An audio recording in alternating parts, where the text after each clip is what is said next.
Hi, and welcome back to our series of lessons on the parts of speech. My name is Ganesh, and this lesson is all about pronouns. Now, pronouns are a huge topic. There are many different types of pronouns, and there are a lot of grammar points relating to pronouns. So in this lesson, we're going to focus on the most important types of pronouns and on how to avoid common mistakes that people make with them. We will start by talking about personal pronouns, then we'll move on to reflexive pronouns, and then we'll look at indefinite pronouns, and finally we'll turn to interrogative pronouns. Now, if these names sound scary, don't worry. By the end of this lesson, you will understand all of them and you'll know how to use them correctly. Before we begin, just remember, if you have any questions at all, just let me know in the comments section below and I'll talk to you there. Okay, so first of all, what is a pronoun? A pronoun is a word that replaces a noun in a sentence. Replaces means it takes the place of a noun. For example, consider these sentences. Corey works with Paige. Corey likes working with Paige. Corey and Paige do many projects together. Of course, that sounds very repetitive because we keep saying Corey and Paige. So can you tell me how you would improve this sentence? Well, you can say, he likes working with her. They do many projects together. That sounds much more natural because we're using the pronouns he, her, and they in the place of nouns. And that type of pronoun, pronouns that talk about people, are called personal pronouns because they refer to persons, even though the pronoun it is considered a personal pronoun. Now, personal pronouns come in three types: subject, object, and possessive pronouns. A subject pronoun is used in the place of a subject in a sentence. For example, in this sentence, I saw Lily yesterday. Here, which is the pronoun? The pronoun is I, and it's a subject pronoun because I do the action. And you can replace that with any other subject pronoun. You can say, we saw Lily yesterday, or he saw Lily yesterday, etc. An object pronoun is used in the object position in a sentence. For example, Lily saw them yesterday. Here, them is an object pronoun, and you could use any other object pronoun in that place. So what do possessive pronouns do? Possessive pronouns show possession. That means they show that you have something. For example, if I said, this is our house, the pronoun our shows that this house belongs to me and my family, for example. I could also say, this house is ours. That means the same thing. Now, all of these, the whole group of personal pronouns, are actually very simple, and I'm sure you use them correctly most of the time. But there are two areas where people commonly make mistakes with them. The first is in using the pronouns I and me. Of course, those are the simplest, but those are also where a very common error occurs. And that is when combining I or me with another noun or a pronoun. For example, we know that Corey and Paige work together. But let's say that Corey wants to say this sentence. I have four options on the screen, and I would like you to tell me which is the correct way to say it. I and Paige work together. Paige and I work together. Me and Paige work together, or Paige and me work together. Which is correct? Well, here we need a subject pronoun, so we cannot use me. Between the first two options, the first option is grammatically correct, but the best way to say this is Paige and I work together. That is because when you put the other person first, it's more respectful, and in English, it's considered more polite. So Paige and I work together is the best way. Now, instead of Paige, you could use any noun. It could even be a plural noun, like the children and I are going to the park, or my friends and I are at the movies, for example. It could even be another pronoun like you and I. Here's another example. The boss gave the project to Corey and Paige. Now let's say that Paige wants to say it this time. On the screen again, there are the 4 options. Only one of them is correct, and I want you to tell me which is right. Pause the video if you want, think about it, and then play the video again and check. Okay, here we want to use an object pronoun because the noun and pronoun are in the object position, so we need to use me. And once again, the right way to say it is the boss gave the project to Corey and me. We want to put the other person first. The common error in both of these types of sentences is to use one of the other forms. It's very common for students to make that error, so please avoid doing that. Okay, that's one type of mistake.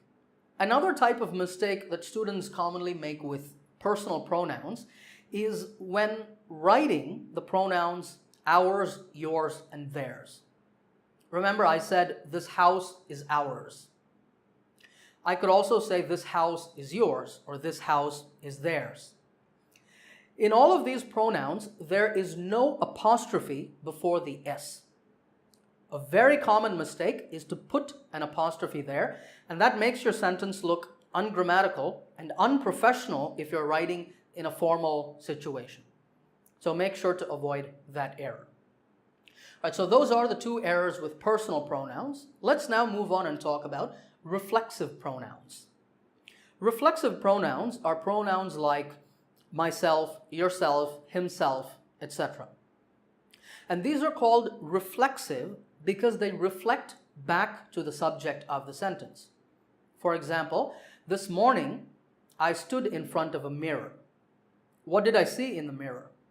I saw myself. In that sentence, notice that the subject and the object are both the same, I or me. And to show that relationship, we use the ending self. I saw myself. Let me give you another example. I have a friend who likes to think very deeply about things. And when he thinks, he likes to get up and walk around the room and talk. Except he doesn't talk to other people. He talks to himself. Again, the subject and the object are the same person. So where do people make mistakes with these? Well, take a look at these 4 sentences that you have on the screen. Some of these sentences are wrong, and I want you to tell me which sentences are wrong. Stop the video if you want, read the sentences, think about which are wrong, and then play the video again and check. Okay, actually I tricked you a little bit with that one. All of these sentences are actually wrong. That's because the words ourself, themself, theirselves, or his self are not real words. They don't exist in English. But many people still use those forms. So the correct way to say these sentences would be to say, we're going to paint the house by ourselves. Students who cheat on exams cheat themselves. My sisters themselves don't recognize me now after all these years. And Jordan bought himself a present for his birthday. Now, the pronouns that you see on the screen are the only reflexive pronouns in English. There are no other reflexive pronouns. So it's a good idea for you to memorize these so that you don't use any wrong forms. So that's one mistake that's very common with reflexive pronouns. The second kind of mistake has to do with myself. Not me, but the pronoun myself. Now take a look at these sentences. Joey and myself are going to give a presentation at the meeting. For more information, please feel free to write to myself anytime. Now you might even hear a native speaker say these types of sentences, but both of these are actually wrong. Can you say why they're wrong? They're wrong because if you look at them carefully, the subject and the object in these sentences are not the same. When I said, I saw myself in the mirror, the subject and the object were the same. But in these two sentences, that's not the case. So here, you have to remove myself and replace it with the correct subject or object pronoun. So in the first sentence, you have to say, Joey and I are going to give a presentation at the meeting. And what about in the second sentence? For more information, please feel free to write to me at any time. It's that simple. So remember to only use myself or any reflexive form when the subject and the object are the same. Okay, so let's now move on and talk about indefinite pronouns. What do you understand by the word indefinite? It means something like not definite or not sure. And these are words like everybody, someone, something, anything, either, and neither. And these are indefinite because they don't refer to a particular person or a particular thing. Now, the important point here is that all the indefinite pronouns that you see on the screen are singular pronouns. That means with all of them, you have to use singular verbs in the present tense. Okay, on the screen, again, there are some sentences. And in each sentence, I would like you to choose the correct form. Take a moment and stop the video now. Think about your answers and then play the video and check. All right, let's look at the answers. In number 1, there's a party at our place on Saturday night and everybody is welcome. This is because the pronoun everybody is singular. And you might be asking here, wait, how is that possible? Because everybody means all the people. True, but everybody is kind of like saying every single body or every single person. So because we're referring to every single person, the pronoun is singular and you have to use a singular verb. In the same way, in number 2, no one knows the answer to that question. We're talking about no one. In number 3, you look worried. Is something wrong? And number 4 is a little tricky. What it means is that a match happened, let's say a soccer match. 2 teams played, Team A and Team B. Team A did not score a goal, and Team B also did not score a goal. That's what neither means. It means not either. It's the opposite of either. Now, this sentence is tricky because you have the word teams before the verb. But remember that the verb in a sentence should agree with the subject of the sentence. And the subject here is not teams, it's neither, which means not either. And because neither is singular, we have to say was. Neither of the 2 teams was able to score a goal. Did you get these right? Okay, this sentence is similar to another sentence that I want to show you. One of my friends, a doctor. How would you fill in that gap? Well, you have to say, one of my friends is a doctor. That's because we're talking about one friend. All of my friends are not doctors. The subject of the sentence is one, so is. Okay, let's now move on and talk about our final type of pronoun, and that is interrogative pronouns. Now, even though this name might sound a little fancy, interrogative pronouns are just the question words who, whom, whose, what, and which. Now, in this lesson, we're going to focus on these two, the difference between what and which, and the difference between who and whom. So first of all, do you know the difference between what and which? Well, it's really easy. What is a general question and which is a specific question. For example, let's say that we go to a restaurant, you and me. Oh, sorry, you and I. Remember that? You and I go to a restaurant. We go to the restaurant and we sit down, and the waiter brings the menu. So you ask me, what do you want to eat? Now you're saying, what do you want to eat? Because the menu has many items and we can choose any item. There are lots of options. But then before I can give my answer, the waiter says, I'm really sorry, it's late and we only have sandwiches and noodles now. So now you turn to me and you know there's only two options. So you say, which do you want to eat? You're saying which because the number of options is limited. We only can eat either sandwiches or noodles. So think of which as kind of like pointing, this or that. In that way, with any situation where there are a small number of options, we use which. For example, with parts of the body, we use which. If someone said to you, there's something in my eye, you would ask, which eye? Not what eye, because there's only two eyes. It's the same with ears, fingers, hands, arms, feet, legs, etc. If I told you, I broke my finger, you would ask me, which finger? Okay? Or let's say you're watching a game with your friends, your favorite sport. You might ask your friends, which team do you think will win? You would ask the same thing if you want to ask about the tournament. Okay? Maybe there are 16 teams or 32 teams, but that's still a limited number. So you would ask, which team do you think will win the cup? So that's the difference between what and which. Let's now turn to who and whom.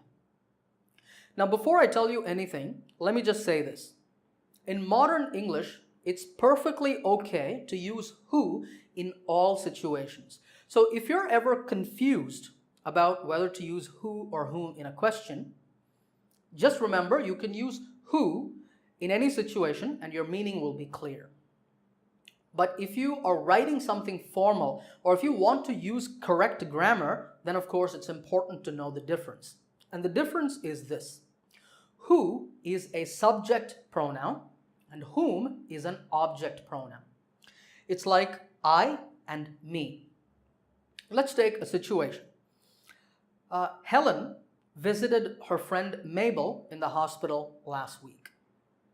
There are two questions on the screen, but I want you to supply the question word in each case. What about the first one? Well, in the first, we know that someone visited Mabel, but we don't know who that person was. That is, we're asking about the subject. For that reason, we use who. Who visited Mabel last week? Or who visited Mabel in the hospital last week? In the next sentence, it's the opposite. We know that Helen visited somebody, and this time we want to ask about that person. That person is in the object position. So, whom did Helen visit in the hospital last week? Did you get both of those right? Now, if you're interested to learn more about this difference, I have a whole lesson dedicated to this topic. You will find the link in the description. You can go and watch it if you like. All right. Now, before we finish, let's do a quick recap of what we've learned today. We started with personal pronouns. We discussed two types of common mistakes. The first is when combining the pronouns I or me with a noun or another pronoun. Remember to put the other person first, like Corey and I, Paige and I, or Corey and me, Paige and me, the children and I, and so on. The second type of mistake is using apostrophes with ours, yours, and theirs. Remember, no apostrophes when you write any of these forms. Then we spoke about reflexive pronouns. Do you remember the mistakes that I shared with you? The first type of mistake is to use forms of reflexive pronouns that don't exist. The ones that you see on the screen are the only reflexive pronouns, and it's a good idea for you to memorize these forms so that you don't use any wrong ones. Another common mistake is to overuse myself, thinking that it's more formal. Remember, you can only use myself if I or me is the subject and the object of the sentence. Then we spoke about indefinite pronouns. All the pronouns that you see on the screen are singular, so you have to use singular verbs in the present tense. And finally, we turn to interrogative pronouns. We spoke about the difference between what and which. What is general or broad, but which is more specific. It's kind of like pointing. And then we looked at who and whom. Who is a subject pronoun if you want to ask about the subject of a sentence, and whom is an object pronoun. All right, I hope you enjoyed this lesson. Remember to subscribe to this channel, and I'll see you in the next lesson.